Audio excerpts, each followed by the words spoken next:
మన ప్రభువును రక్షకుడైన యేసుక్రీస్తు శుభనామమున వందనాలు. ప్రియదేవుని సంగమా, ప్రియదేవుని బిడ్డలారా, మరొక కాల సమయం దేవుని వాక్యం ధ్యానించడం ముందుగా ప్రార్థన చేసుకుందాం. ప్రార్థన. కృపగల తండ్రి, దయగల యేసయ్య, నీ బంగారు పాదాలకు లెక్కలేని వందనాలు, స్తుతులు, స్తోత్రములు. గతించిన రాత్రి అంతా నీ రెక్కల చాటున కాచి కాపాడి సంరక్షించిందేమో మరొక కాల సమయం సజ్జలు ఎక్కడి నుంచి చేరి ప్రార్థించుండగా వాక్యమైన దేవుడు వాక్యం ద్వారా నాతో మాతో మాట్లాడి మీరే మహిమ ఘనత ప్రభావాలు పొందమని యేసునామమున అడుగుచున్నాం తండ్రి. ఆమేన్. ప్రియదేవుని సంగమా, ప్రియదేవుని బిడ్డల నేడుదమకు ఏర్పాటు చేయడం దేని వాక్య భాగము త్రిత్వము తరువాతి 12వ ఆదివారంకి ఏర్పాటు చేయబడిన పాత నిబంధన వాక్య భాగము ప్రవక్త అయిన యెషయా గ్రంథము 29వ అధ్యాయము 18 నుంచి 21 వచనాలు ధ్యానం చేసుకుందాము. త్రిత్వము తరువాతి 12వ ఆదివారంకి ఏర్పాటు చేయబడిన పాత నిబంధన వాక్య భాగము ప్రవక్త అయిన యెషయా గ్రంథము 29వ అధ్యాయము 18 నుంచి 21 వచనములు ఈ విధంగా రాయబడినవి. ఆ దినమున చెవిటివారు గ్రంథవాక్యములు విందురు, అంధకారము కలిగినను గాఢాంధకారము కలిగినను గ్రుడ్డివారు కనులారా చూచెదరు. ప్రియదేవుని సంగమా, ప్రియదేవుని బిడ్డలారా, దేవుడైన యెహోవా ప్రవక్త అయిన యెషయాకు తెలియజేసిన మాటలు. ఆ దినమున, అంత్య దినము, అపాయకర దినాలలో దేవుడు తన ప్రజలను, తన భక్తులను, తన యందు విశ్వాసముంచు వారిని, వారి యొక్క మనోనేత్రాలు తెరిసేవాడు. అంటే ఇహ సంబంధమైన స్థితిగతులు కాదు కానీ పరలోక సంబంధమైన దేవుని చిత్తానుసారమైన ఆత్మ సంబంధమైన స్థితిగతులు కలిగి ఉంటారు. కాబట్టి ఇక్కడ దేవుడైన యెహోవా ప్రవక్త అయిన యెషయాకు తెలియజేస్తూ 29లో మొదటి వచనముల అధ్యాయంలో మొదటి వచనట్లు, అరీయేలుకు శ్రమ, దావీదు దండు దిగిన అరీయేలు పట్టణమునకు శ్రమ, సంవత్సరములు వెంబడి సంవత్సరములు గడవనీయుడి, పండుగలను క్రమముగా జరుగునీయుడి అంటున్నాడు. అంటే దేవుడు తాను చేయునుద్దేశించిన దానిని తన భక్తుల ఎడల, తన సేవకుల ఎడల ఆయన వాటిని జరిగిస్తున్నప్పుడు, మరి ఏవైతే దేవుడు తాను చేయనుద్దేశించిన కార్యములు ఉన్నావో ఆ దినాలను బట్టి, వారు చేయి పనులను బట్టి ఇక్కడ మాట్లాడుతూ, నేను అరీయేలునకు బాధింపగా దుఃఖమును విలాపమును కలుగును, అందుచేత అది నిజముగా నాకు అగ్నిగుండమగును అంటున్నాడు. ఏదైతే దేవుని యొక్క ఉద్దేశానికి, దేవుని ఆలోచనకు, దేవుని యొక్క చిత్తానికి లోబడుతుందో అది నీతిగా, న్యాయముగా ఉంటుంది. ఒకవేళ అది దేవుని ఉద్దేశానుసారంగా కానిదైతే దాని యొక్క స్థితిగతులను, దాని పతనాన్ని గురించి భక్తుడైన యెషయా ద్వారా దేవుడైన యెహోవా సెలవిస్తున్న మాటలు. అంటే శ్రమ దినాలు, అంత్యదినాలను గురించి, సంభవింపబోయే పరిస్థితులను గురించి దేవుడు తన కార్యాలను ముందుగానే, అంటే ఏదైతే జరగనై ఉన్నదో ఆ జరగనై ఉన్న దాన్ని గురించి తన భక్తుడైన ప్రవక్త అయిన యెషయాకు దేవుడు గుర్తు చేశాడు. అందుని బట్టి ఇక్కడ 18వ వచనాలు అంటున్నమాట, ఆ దినమున చెవిటివారు గ్రంథవాక్యమును విందురు అంటున్నారు. అంటే వినలేని వాడు ఏం చేస్తున్నాడు? ఇప్పుడు ఇక్కడ వినగలుగుతున్నాడు. అంటే తెరవబడుట, మూసివేయబడినవన్నీ ఇప్పుడు ఏమవుతున్నాయంట? తెరవబడుతున్నాయంట. వారు విని విశ్వసించేవారుగా మరి దేవుడు వారికి ఆ స్థితినిస్తున్నాడు. ఇంకోటి ఏమంటున్నాడు? అంధకారము కలిగినను గాఢాంధకారము కలిగినను గ్రుడ్డివారు కనులారా చూచెదరు అంటున్నాడు. వినలేనివాడు వింటున్నాడు, చూడలేనివాడు చూడగలుగుతున్నాడు. ఇవన్నీ కూడా ప్రభు యొక్క రాకడకు, ప్రభు యొక్క సమీపానికి గుర్తులై ఉన్నవి. కాబట్టి ఇక్కడ దేవుడు తన కార్యాన్ని, తన చిత్తాన్ని ఆయన జరిగిస్తున్న విధానం ఏదైతే ఉందో దానిని ముందుగానే ప్రవక్త అయిన యెషయాకు తెలియజేసి వారు దేవుని యొక్క చిత్తానికి లోబడి ఉండాలనే విషయాన్ని గుర్తు చేశాడు. కాబట్టి ఇక్కడ అంటాడు, యెహోవా యందు దీనులకు కలుగు సంతోషము అధికము అంటున్నాడు. నీ దీనస్థితిని బట్టి, నీవు దేవుని ఎడల ఎటువంటి భయభక్తులు కలిగి ఉన్నావో, విశ్వాసం కలిగి ఉన్నావో, ప్రార్థన కలిగి ఉన్నావో, నీ ప్రార్థనా జీవితాన్ని బట్టి ఆయన నీకు తన స్థితిని, ఇక్కడ భక్తుడికి దేవునికి ఉండే సంబంధాన్ని యెషయా ద్వారా దేవుడు గుర్తు చేస్తున్నమాట. యెహోవా యందు దీనులకు కలుగు సంతోషము అధికము అంట. అధికమైన సంతోషాన్ని దేవుడు నీకు ఇవ్వబోతున్నాడు. ఏంటంటే ఆయనతో యుగయుగాలు జీవించే ఆ యొక్క నిత్యత్వాన్ని. కాబట్టి ఇక్కడ మనుష్యులలో బీదలు ఇశ్రాయేలు యొక్క పరిశుద్ధ దేవుని యందు ఆనందించుదురు. మనుష్యులలో బీదలు అంటే నీ దీనస్థితి నుంచి దేవుడు నిన్ను ఏం చేస్తున్నాడో తన సొంత జనముగా తన యొక్క ప్రజగా చేసుకుంటున్నాడు. ఆయన ప్రజలైన ఇశ్రాయేలీయుల ఎడల ఆయన చూపు ప్రేమని ఇక్కడ వ్యక్తపరుస్తున్నాడు. కాబట్టి ఇక్కడ అంటున్నాడు, మనుష్యులలో బీదలు ఇశ్రాయేలు యొక్క పరిశుద్ధ దేవుని యందు ఆనందించుదురు. ఈ ఇశ్రాయేలీయులు, ఈ బీదలైన వారు ఏమవుతున్నారు? ఇప్పుడు పరిశుద్ధుడు పరిశుద్ధుడు పరిశుద్ధుడు అని నిత్యము కొలువబడుతున్న ఆ యొక్క దేవాది దేవుని యొక్క సన్నిధికి వీళ్ళందరూ కూడా కొనిపోతారు.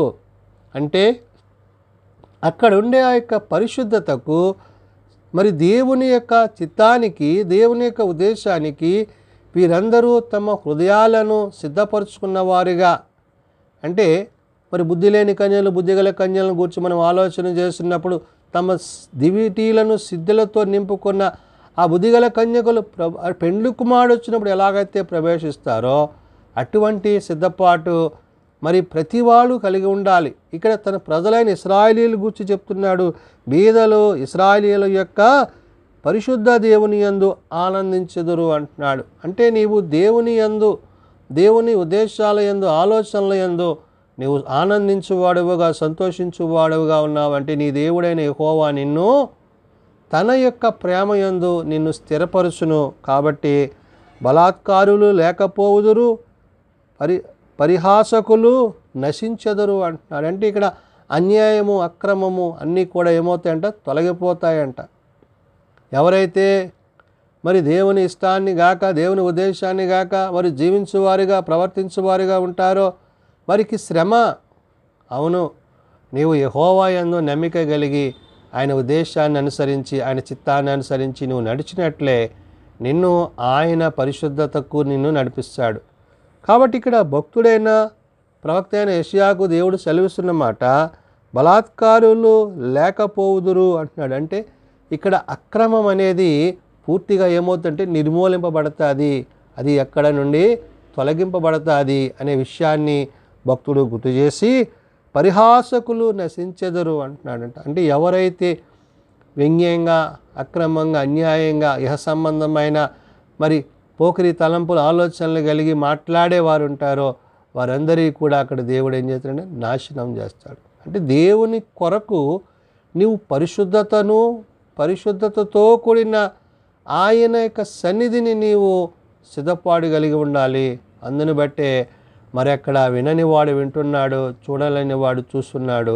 ఇవన్నీ కూడా దేవుడు తన యొక్క బిడలకు అనుగ్రహించినవిగా, ఇశ్రాయేలీయులకు పరిశుద్ధతతో కూడినవిగా అక్కడ ప్రవక్త అయిన యెషయా ద్వారా గుర్తు చేయొచ్చు.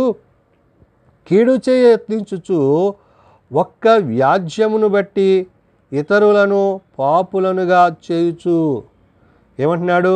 గుమ్మములో తమ్మును గద్దించువానిని పట్టుకొనవలనని ఉరినొడ్డుచు మాయామాటల చేత నీతిమంతుని పడద్రోయువారు నరకబడుదురు అంటున్నాడు. అంటే మరి దేవుని యొక్క ఉద్దేశాన్ని గాక, దేవుని యొక్క మాటలను గాక, అబద్ధ బోధకులను బట్టి, అబద్ధ ప్రవక్తలను బట్టి వారు అక్రమం చేయొచ్చు, అన్యాయము చేయొచ్చు, ఇహమందు వారు సమకూర్చుకుంటున్నది ఏదైతుందో అవన్నీ కూడా ఏమవుతాయంట? ఒక్కసారి నిర్మూలమైపోతాయంట. నీ హృదయమందు, నీ ప్రవర్తన యందు నీవు దేవునితో చేసే ఆ యొక్క ఒడంబడిక ఏదైతే ఉందో అది నిన్ను పరలోకానికి, తండ్రి యొద్దకు, ఆయన యొక్క మహిమకు నిన్ను నిత్యము సంతోషభరితునిగా చేసేదై ఉన్నది.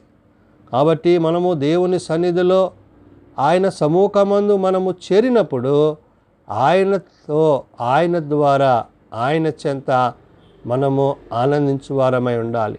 కాబట్టి ఇక్కడ యెషయా ద్వారా దేవుడు చెప్తున్నమాట, కీడు చేయ యత్నించువాడు ఒక్క వ్యాజ్యమును బట్టి ఇతరులను పాపులను చేయుచు అంటున్నాడు. అంటే ఏ వ్యాజ్యాలు, ఏ గొడవలు, ఏ తలంపులు, ఏ ఇబ్బందులు, ఏ శోధనలు, శ్రమలు నువ్వు ఇహమందు నీవు అపవాది చేత నీవు ఎదిరింపబడుతున్న పరిస్థితి ఉందో అవన్నీ కూడా అని అంట దేవుడు ఏం చేస్తాడంట, నిమిషంలో నిర్మూలన చేస్తాడు. రెప్పపాటున ఆయన తన రాకడను బట్టి మరి ఎవరైతే ఆయన యందు విశ్వాసం ఉంచువారై ఉంటారో, ఎవరైతే ఆయన యందు ఎదురు చూచువారై ఉంటారో, ఎవరైతే ఆయన కొరకు కనిపెట్టువారై ఉంటారో వారిని ఆయన తన యొక్క రాజ్యానికి నడిపించుకుంటాడు. కాబట్టి ఇక్కడ గుమ్మములో తమ్మును గద్దించు వారిని పట్టుకొనవలెనని ఉరినొడ్డుచు మాయా మాటల చేత నీతిమంతుని పొడద్రోయేవారు నరకబడుదురు అంటున్నాడు. అంటే నీవు నీతిగా యథార్థంగా దేవుని చిత్తాన్ని అనుసరించి నీవు ప్రవర్తించినప్పుడు, జీవించినప్పుడు నీకు ఆయన నీతి నీకు తోడై ఉంటుంది. నీతిగల న్యాయాధిపతి నిన్ను తన సింహాసనం వద్దకు చేర్చాలంటే నీవు ఇహమందు యథార్థత కలిగి, దేవుని యందు నమ్మిక కలిగి, ఆయన ఉద్దేశాల యందు ఆలోచన కలిగి, ప్రవర్తన యందునో నీవు దేవుని యొక్క చిత్తానికి లోబడినప్పుడు నిన్ను ఆయన తన ఉన్నతమైన స్థితిలోనికి నడిపించేవాడై ఉన్నాడు. కాబట్టి మనము ప్రభు యొక్క రాకడ కొరకు, ప్రభు యొక్క మహిమ కొరకు, ఆ మహిమలో ప్రవేశించుట కొరకు మనమందరం ఏమవ్వాలంటే సిద్ధపాటు కలిగి ఉండాలి. అవును, అక్రమము చేయువారు నా యొద్ద నుండి తొలగిపోవుండని ప్రభు సెలవిచ్చినట్లుగా అక్రమము అన్యాయము చేయువారు వారందరూ కూడా నశింపబడతారు. ఎవరైతే దేవుని చిత్తాన్ని అనుసరించి ఆయన నీతిని అనుసరించి నడుచుకుని వారై ఉంటారో వారు ఆయనతో పాటు ఆయన రాజ్యమందు ప్రవేశించు వారే ఉంటారు. కాబట్టి మనము ప్రభు యొక్క రాకడకు తగినట్లుగా, ఆయన చిత్తానికి తగినట్లుగా, ఆయన ఉద్దేశాలకు తగినట్లుగా మనము సిద్ధపాటు కలిగిన వారమై ఉండాలని ప్రవక్త అయిన యెషయా ద్వారా పరిశుద్ధాత్మ దేవుడు తెలియజేసిన మాటలు. ప్రార్థన చేసుకుందాం. ప్రేమగల తండ్రి, దయగల ప్రభువా, నిజమైన ఆయన, ఈ లోకమును, లోకములో ఉన్న వాటిని ప్రేమింపక పైనున్న వాటి యందు మనస్సు కలిగి నీ నీతిని, నీ రాజ్యాన్ని మొదట వెతికేవారిగా నీవు నీ భక్తుల ఎడల చూపించు నీ కనికర కృపలను బట్టి వందనాలు. అవును నాయన, వినని వారు వినులాగున, చూడని వారు చూచులాగున నీవు నీ బిడలకు అనుగ్రహించుచున్న విధానాన్ని బట్టి వందనాలు. అయ్యా, నీ యందు నిలిచివాడు పరిశుద్ధతతోనూ నిత్య సంతోషముతోనూ నీ ప్రజైన ఇశ్రాయేలీయులుగా ఉందురని నీ వాక్యము ద్వారా సెలవిచ్చున్నావు. కాబట్టి మేము నీ ఎడల భయభక్తులు కలిగి నీ వాక్యమందు నిలిచిన వారమై, నీతో యుగయుగాలు జీవించు వారమై, అట్టి సిద్ధపాటు కలిగిన వారముగా ప్రభువా, నీ రాకడ బహు సమీపమై ఉన్నది కాబట్టి జరుగుతున్న పరిస్థితులను బట్టి నాయనా, నీ రాకడకు తగిన సిద్ధపాటు కలిగిన నీ బిడలుగా నీ సముఖమందు నీతో యుగయుగాలు జీవించగలందుల కట్టి కృప దయచేయండి. బలహీనులను బలపరుచున్న ఆయన, రోగులను స్వస్థపరచుతండి. హాస్పిటల్స్ వద్ద, ఇండ్ల వద్ద పడి ఉన్న వారిని లేవనెత్తండి, ముట్టండి. వారి వ్యాధ బాధ కష్ట నష్టాల్లో వారిని సన్నిధిలో చేర్చిన విజ్ఞాపనలను బట్టి వారికి శారీరక స్వస్థత, ఆత్మీయ స్థితిగతులను అనుగ్రహించి మీ కృపచేత నింపండి. చిన్నబిడలు, యవనులు, పెద్దలు, వృద్ధులు ప్రతి వారిని వారి వారి తరగతుల చొప్పున ఆశీర్వదించి దీవించండి. దిన పరిచర్యలో, సేవలో మీ సన్నిధి మాకు అనుగ్రహించండి. మా రాష్ట్రాన్ని, మా దేశాన్ని, ప్రపంచ పాలకులు, నాయకులను ఈ దివ్యమైన చిత్త ప్రకారం ఏలునట్లు వారికి నీ కృపను అనుగ్రహించి, నీ జ్ఞానం అనుగ్రహించి అటు రీతిగా జీవించుటకు ప్రతి వారికి నీ కృప దయచేయమని, సమస్త మహిమ, ఘనత, ప్రభావాలు మీరు మాత్రమే పొందుకొనమని యేసు ఉన్నత నామమున ప్రార్థించి వేడుకొనుచున్నాం తండ్రి. ఆమేన్. పరలోకమందున్న మా తండ్రి, నీ నామం పరిశుద్ధపరచబడుగాక, నీ రాజ్యం వచ్చుగాక, నీ చిత్తం పరలోకమందు నెరవేర్చినట్లు భూమి మీద నెరవేరుగాక.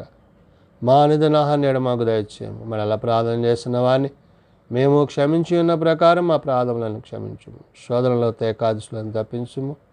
రాజ్యము, శక్తి, మహిమ నిరంతరము నీవే అయినవు తండ్రి.